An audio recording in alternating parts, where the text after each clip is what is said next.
Halo Tribuners, kembali bersama saya Aswin Lumintang. Kita akan berbincang-bincang di acara Tribun Bakudapa. Dan kali ini saya sudah bersama dengan senior kita, Bapak Max Laosiso, yang merupakan staf khusus gubernur bidang Kesbangpol. Dan dalam berbincangan setengah jam ke depan, kita akan, atau 30 menit ke depan, kita akan berbincang-bincang soal merajut kerukunan Indonesia dari Sulawesi Utara. Seperti kita ketahui bersama, saat ini negeri kita banyak tantangan ya, banyak tantangan di soal keamanan, soal kerawanan akan disintegrasi bangsa. Ada teman-teman kita di Papua yang ada persoalan dengan KKB, ada kemarin ada ya aksi terorisme di Poso. Kemudian kita juga melihat peristiwa internasional yaitu kisru atau konflik antara Israel dan Palestina yang buntut-buntutnya tidak tahu mengapa ya itu juga terbawa ke masyarakat Indonesia, lebih khusus ke Sulawesi Utara. Dan Sulawesi Utara yang terkenal dengan kerukunannya, boleh dikatakan sebagai laboratorium kerukunan Indonesia, tentu kita harus mempertahankan ini, dan tentu mempertahankan ini kita harus menjaga. Dan salah satu saya kira yang boleh memberikan pencerahan kita pada sore hari ini adalah Pak Max Laosiso. Boleh diperkenalkan Pak, silakan. Tribuners yang budiman, seperti biasa Max Laosiso, yang sehari-hari memberi diri sebagai staf khusus gubernur dan juga tidak pernah luput dari kegenitan-kegenitan sebagai politisi yang ikut mencermati berbagai fenomena yang berkembang baik di dalam negeri maupun di belahan bumi dimanapun berada sebagai bentuk panggilan kemanusiaan. Kalau merujuk pada tema diskusi kita, ya ingin saya katakan bahwa ini berbeda situasinya ketika kita menghadapi situasi internal dalam negeri. Ya, ya. Ini berbeda. Kenapa? Karena ini mempengaruhi semangat kita dalam membangun ketunggal ikaan. Ketunggal ikaan ya? Ya. Ya, ya.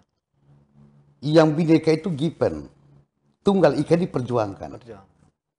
Dan ini sangat berbahaya. Kenapa berbahaya? Karena negara itu satu kesatuan sistem hukum dan satu kesatuan sistem politik.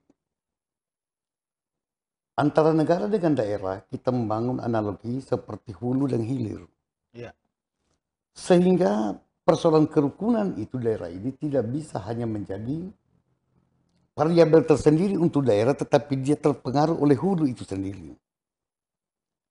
Kedua, kehendak luhur masyarakat di sini tetap mempertahankan kehidupan rukun. Akan tetapi kehidupan rukun ini akan sangat dipengaruhi oleh kehendak bersama dalam merawat ketunggal ikaan. Kenapa ini menjadi sorotan kita?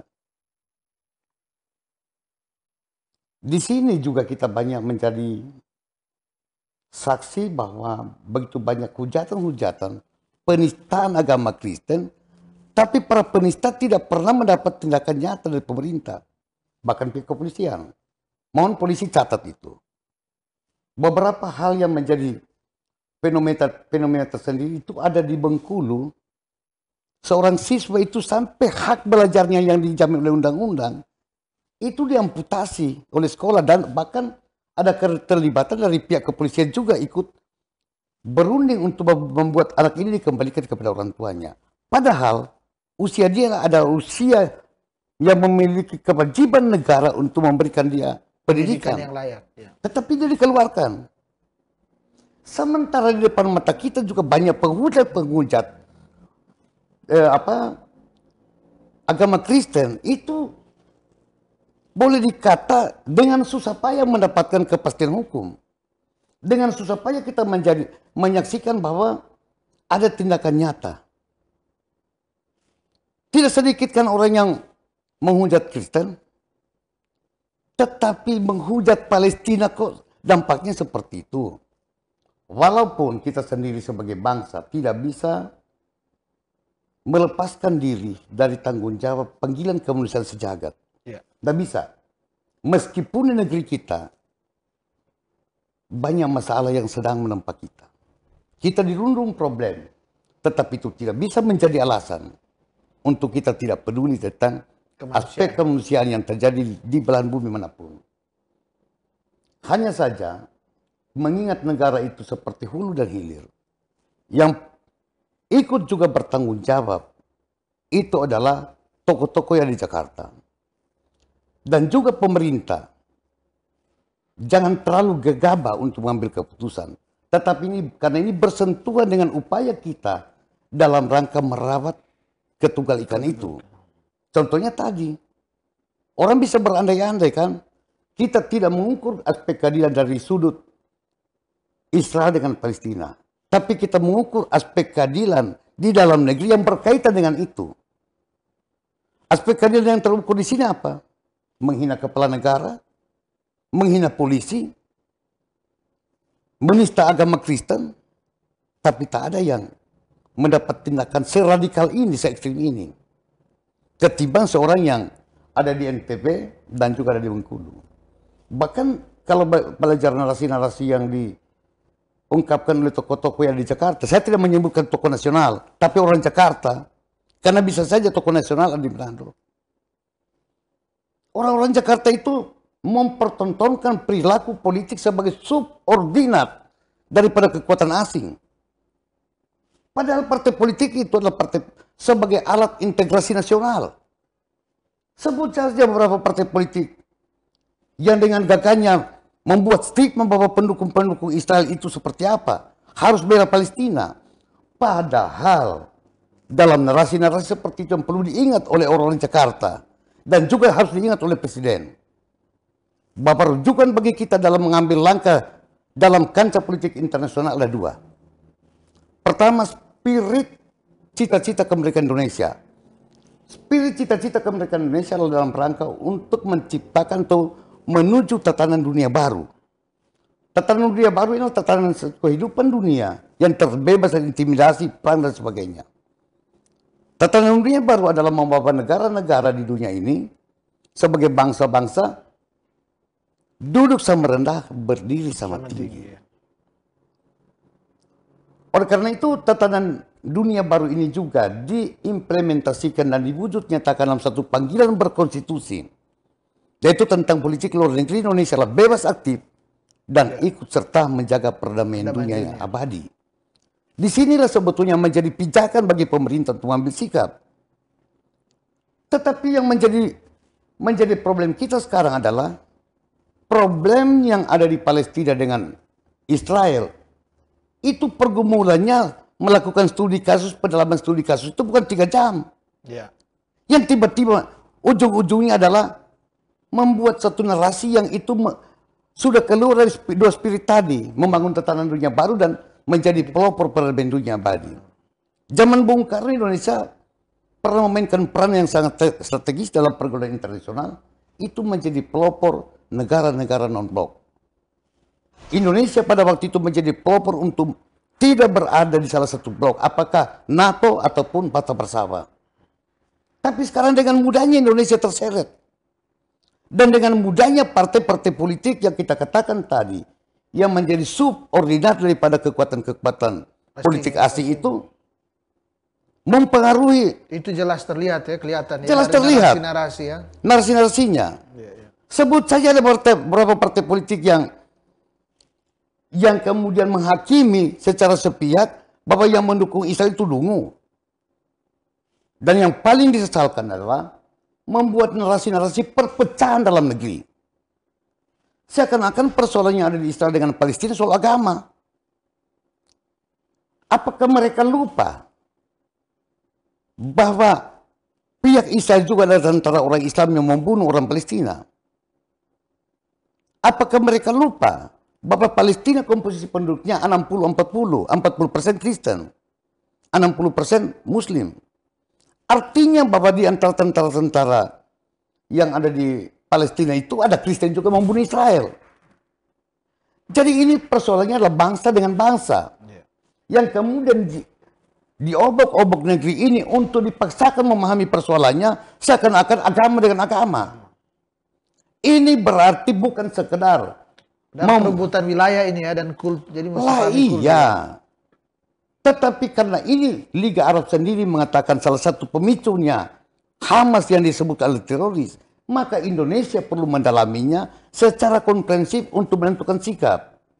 Akan tetapi persoalan kemanusiaan, meskipun negeri kita dihuni dan dirundung oleh berbagai persoalan, tapi panggilan kemanusiaan, Indonesia tetap berjuang untuk kepentingan itu, dan diminta Indonesia tetap berada dalam posisi menjadi pelopor perdamaian dunia abadi.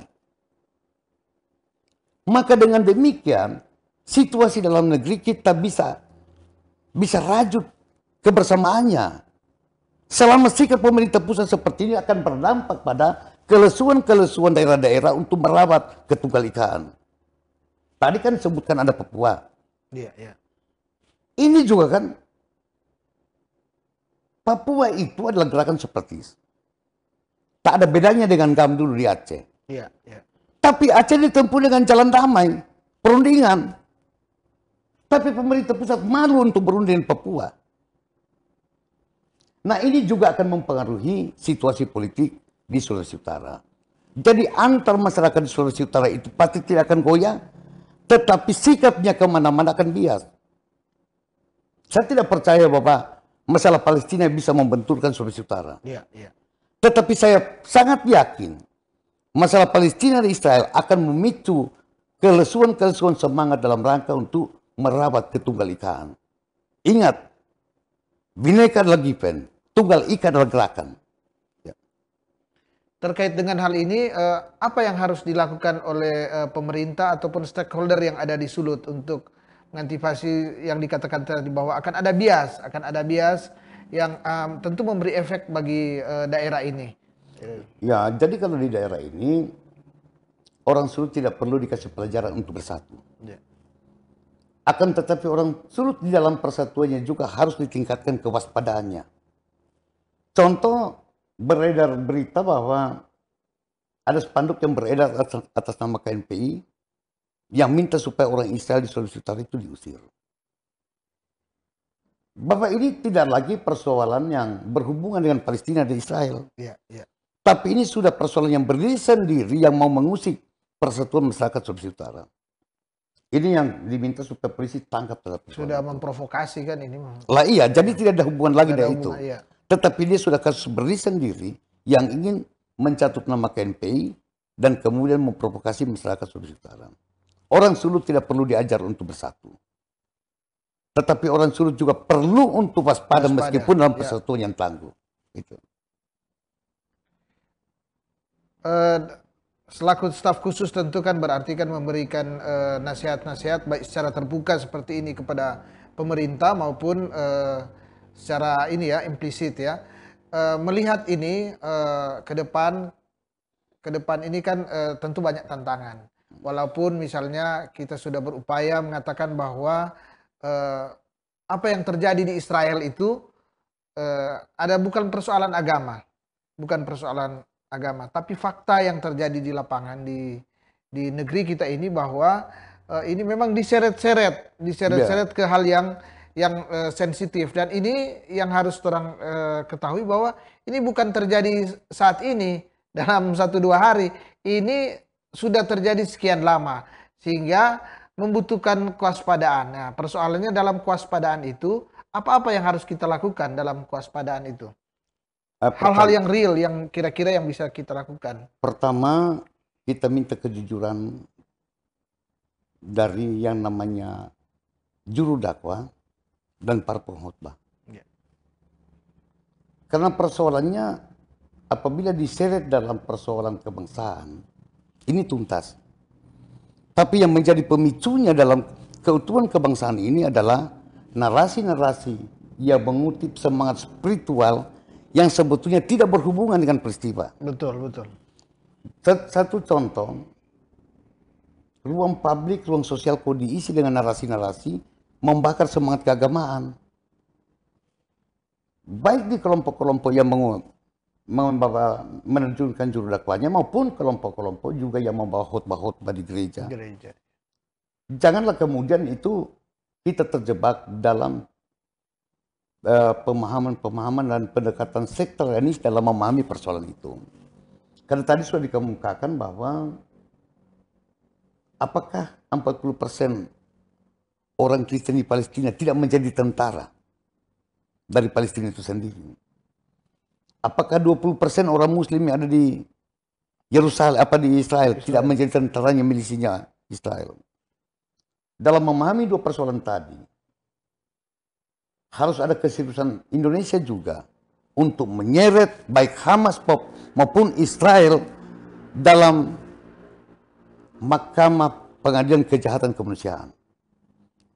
Karena Palestina kan mendapat dampak daripada serangan Israel yang membalas Hamas. Jadi yang kita perlu lihat adalah kejahatan kemanusiaannya, bukan soal agamanya. Dan karena itu juga di negeri kita, pemerintah itu selalu menjadi guidance. Pemerintah jangan terlalu gegabah dan jangan terlalu cepat untuk mengambil kesimpulan. Dia harus perlu ada studi komprehensif, tetapi urusan kemanusiaan tidak ada pilihan, itu keharusan.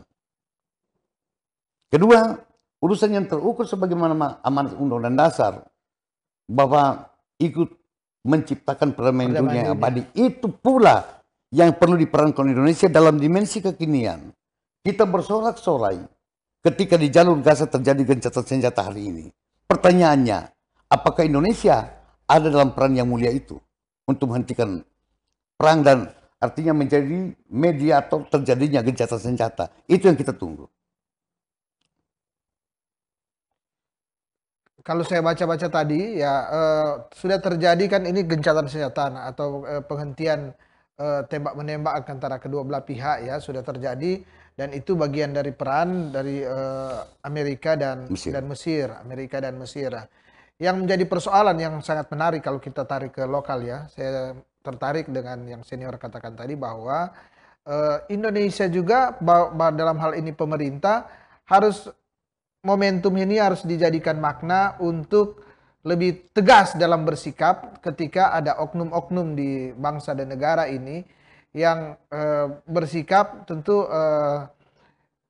yang rawan dalam hal toleransi ya. Misalnya terjadi ketika terjadi hal-hal yang terjadi pelecehan misalnya agama atau di berbagai hal ya, di berbagai tempat, kemudian terkesan terjadi pembiaran.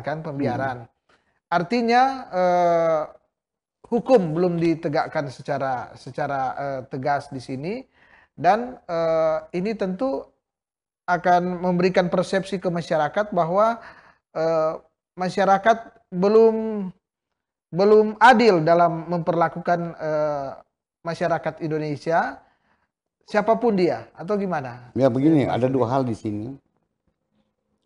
Pertama, kita harus jujur. Apakah yang kita tumbuhkan nasionalisme kita Palestina, nasionalis Palestina, atau nasionalisme Indonesia? Ya.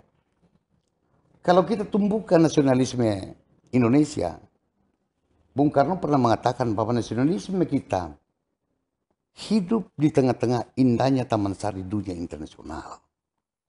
Oleh karena itu, kita bersikap melihat faktor kemanusiaan yang dampak daripada serangan Israel terhadap Hamas ya, bukan kepada Palestina, terhadap Hamas ya. Dampaknya adalah telah mengusik ketenangan dunia.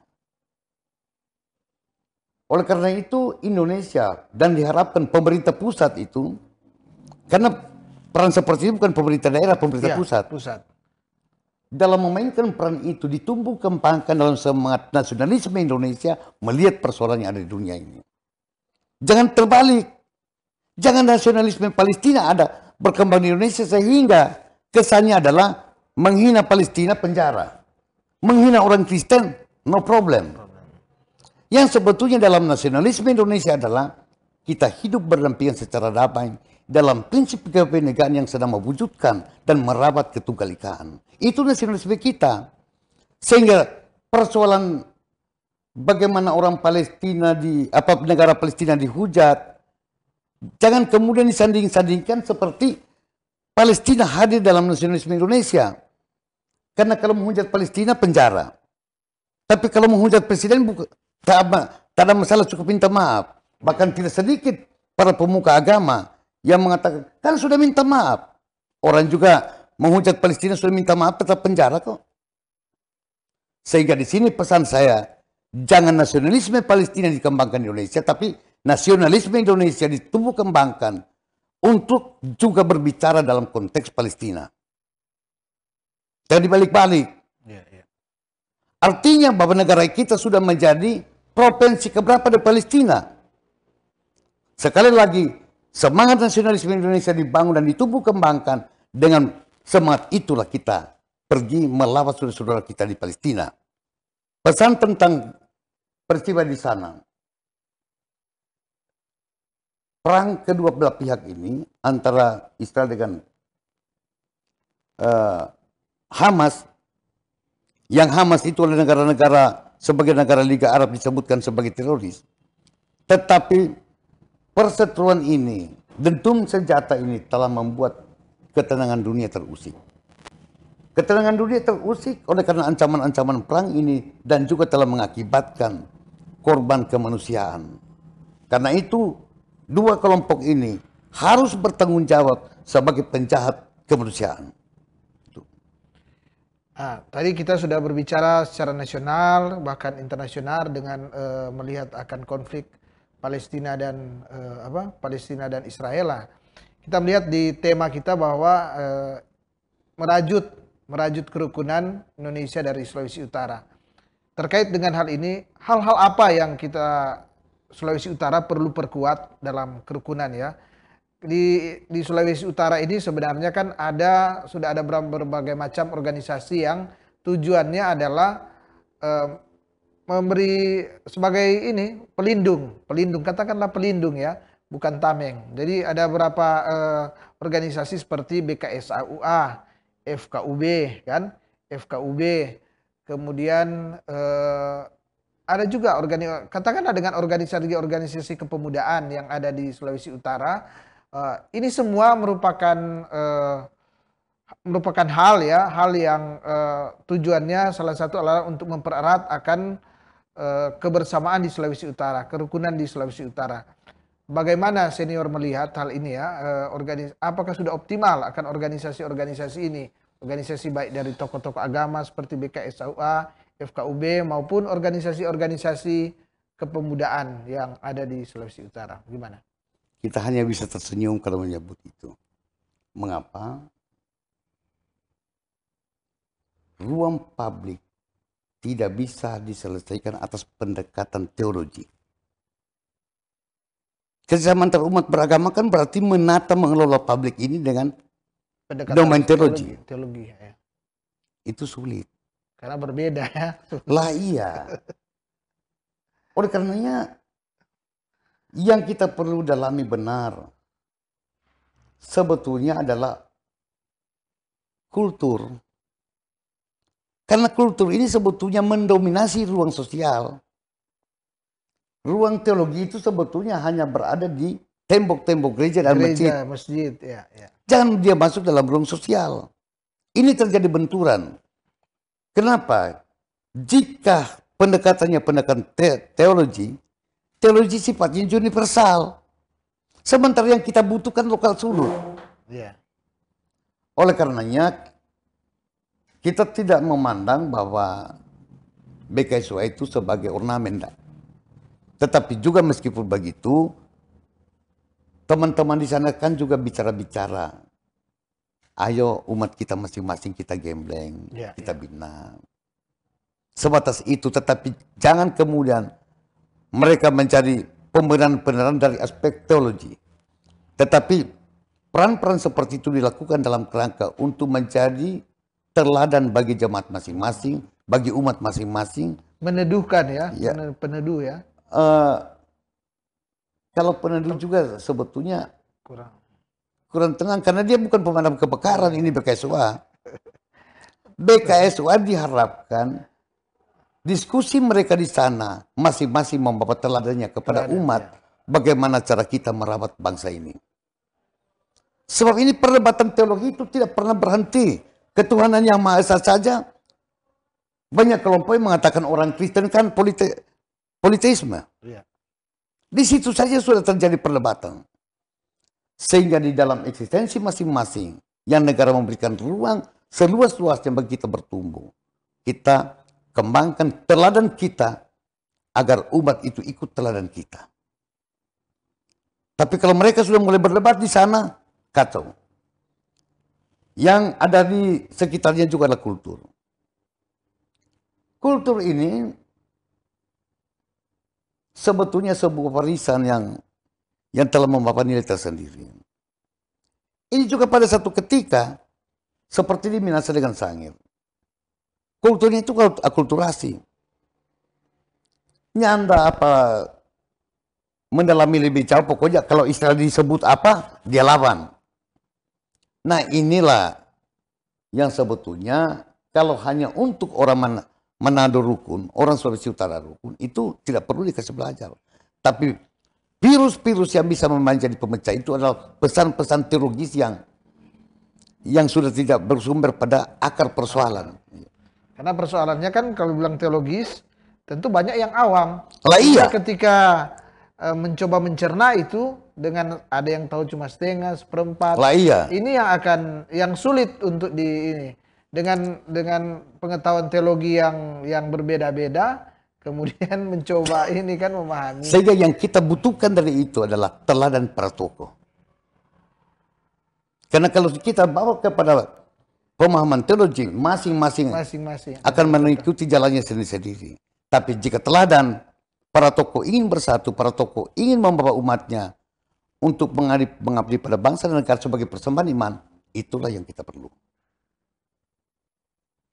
Ini termasuk juga organisasi kepemudaan ya, GMKI, GAMKI, kemudian dari NU. Kalau organisasi kepemudaan, sekali lagi kan ada hulu ada hilir. Iya, iya.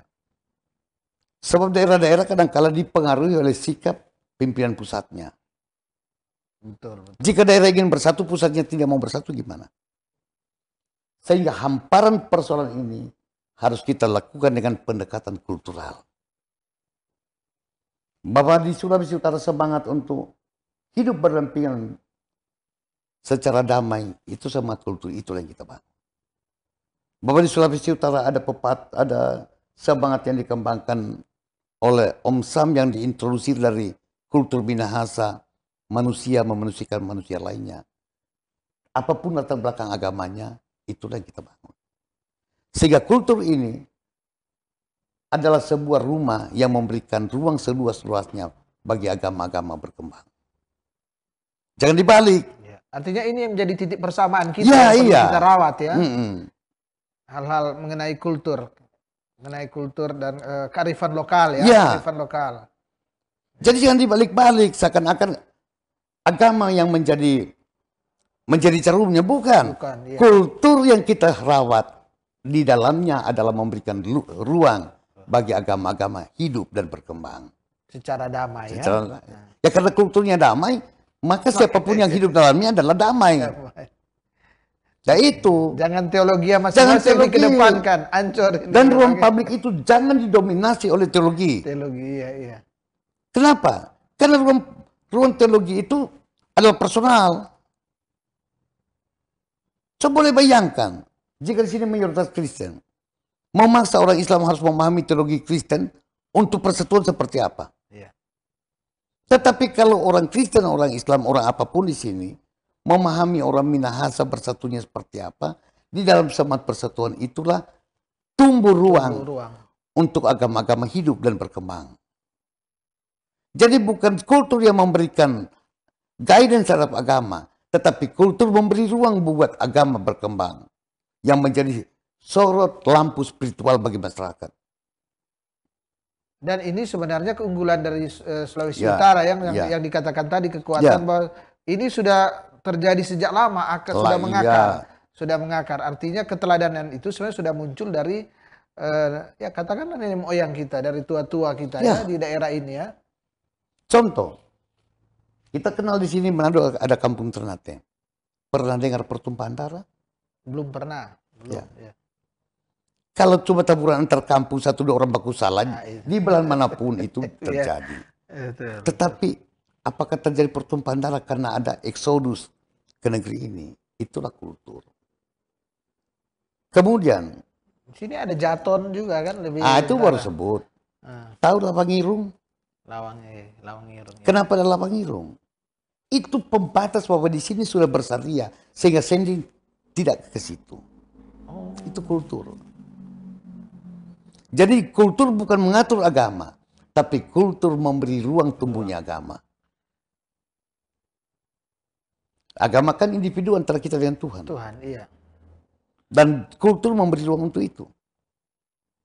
Jadi sekali lagi, hamparan kultural harus kita rawat untuk berseminya potensi-potensi bermasyarakat, antaranya tumbuhnya agama-agama. Para Tribuners, tentu perbincangan kita ini sangat menarik dan sangat komprehensif sebenarnya, karena kita sudah, artinya banyak hal yang sudah kita bahas. Kita sudah membahas isu-isu terkini terkait dengan konflik Palestina dan Israel.